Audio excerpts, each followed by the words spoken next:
ஒரு செகண்ட் அடிக்குடல்லாம் நடுங்கி போச்சு. பீதி என்ன அப்படி ஒரு பீதி. அஸ்ஸலாமு அலைக்கும் வரஹ்மத்துல்லாஹி வபரகாத்து. அன்பார்ந்த அனைத்து உறவுகளுக்கும் இனிய இரவு வணக்கம். முக்கியமான சில செய்திகளோட நான் அதில் மிகவும் பர்சனலான ஒரு செய்தி, என்னை அப்படியே தூக்கி வாரி போட்ட ஒரு சம்பவம். அதுக்கப்புறமா தான் கொஞ்சம் நியூஸில் தேடி பார்க்கும்போது இதோடைய விளக்கம் என்ன அப்படின்றது தெரிய வந்துச்சு. மக்களே, இந்த வீடியோ நீங்கள் பார்த்துக்கிட்டு இருக்கிற இந்த வீடியோ காட்சி நான் இதில் சத்தத்தோட ஃபுல்லாகவே கடைசியில் போடுறேன். ஒருக்கா ட்ரை பண்ணி பாருங்கள். இந்த மாதிரி உங்களுக்கும் வாழ்க்கையில் எத்தனை தடவை நடந்திருக்குன்னு தெரியலை. இது என்னுடைய கதவு. ஓகே, இந்த கதவு பார்த்திங்கன்னா ரூம் கதவு. சாதாரணமாக ஆட்டோ லாக் எதுவுமே இல்லை, ஜஸ்ட் சும்மா வெறும் கதவு தான். அதை நம்ம தான் இழுத்து மூடணும், அப்போ தான் லாக் ஆகும். நம்ம சும்மா திறந்துட்டு அப்படியோ லாக் பண்ணாமல் இழுக்காமல் கையை விட்டோன்னா அப்படியே போய் லாக்கு கிட்ட போய் கதவு அப்படியே நின்றும். லாக் பண்ணி நம்ம சாத்தணுன்னா கதவு அப்படியே மூடிடணும்னா அப்படின்னா நம்ம ஃபுல்லாகவே கையால் நம்ம தான் ஃபோர்ஸாக இழுக்கணும்.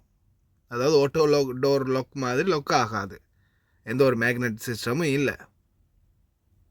கதவை திறந்து இந்த மாதிரி நான் என்ன செய்வேன் பாருங்கள். இப்போ லாக் ஆகிடுச்சு இல்லை, லாக் ஆகாத மாதிரி ஜஸ்ட் ஓப்பன் பண்ணிவிட்டு ஒரு சின்ன இடைவெளி கேப் விட்டு நான் இந்த கதவை இந்த மாதிரி வைப்பேன். என்ன காரணம்னு பார்த்தீங்கன்னா, கதவை ஃபுல்லாக லாக் பண்ணினா வெளியில் கூப்பிட்டா சத்தம் கேட்காது. கிச்சனில் இருந்து சில டைமில் பாபா கூப்பிடுவார், அவங்க சகோதரி வேலை பார்க்குறவங்க கூப்பிடுவாங்க. அப்படி கூப்பிடும்போது வெளியிலேருந்து வேறு யாராவது கூப்பிட்டாலும் சத்தம் கேட்காது. அப்படி இருக்கிறதால நான் கதவு திறந்து வைக்கிறது. இது நான் உள்ளேருந்து ஃபோன் நோண்டிக்கிட்டு கட்டியில் இருக்கிறேன். சடனாக கதவு இந்த மாதிரி ஓப்பனில் இந்த கதவு தானாக இழுத்து மூடிக்கிச்சு.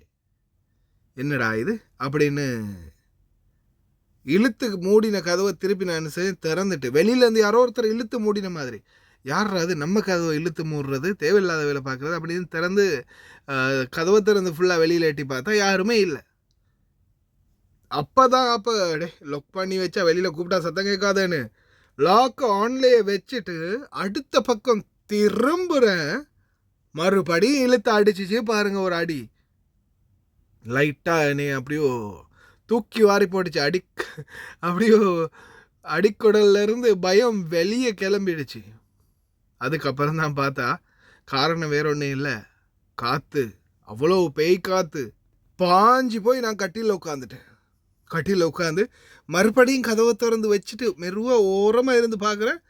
பக்கத்தில் நிற்கும் போது திருப்பி இழுத்து சட்டுன்னு இழுத்து வருது. யாரோ ஒருத்தர் கையால் முன்னாடி அந்த பக்கம் இருந்து ஆப்போசைட்லேருந்து கதவை இழுத்து வேகமாக அடைச்சா எப்படி அடைக்குமோ அந்த மாதிரி சாத்திச்சா.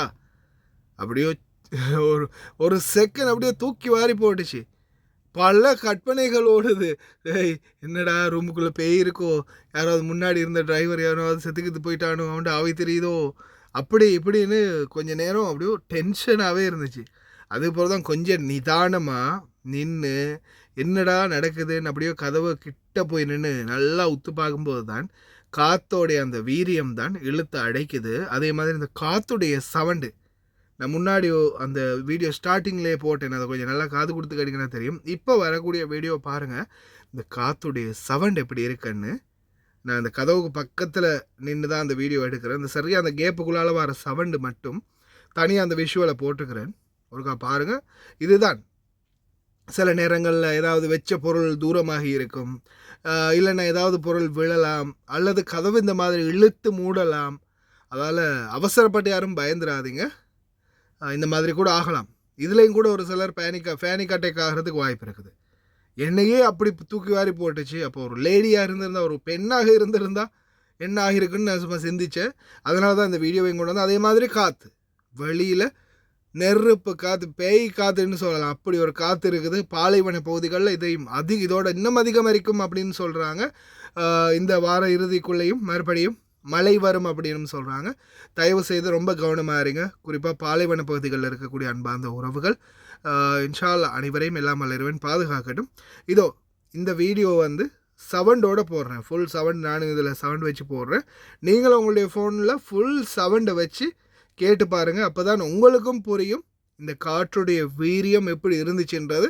அந்த புயல் காற்று சத்தம் கேட்டிருக்கீங்களா, அது லைவாக பார்க்கலாம், பாருங்கள்.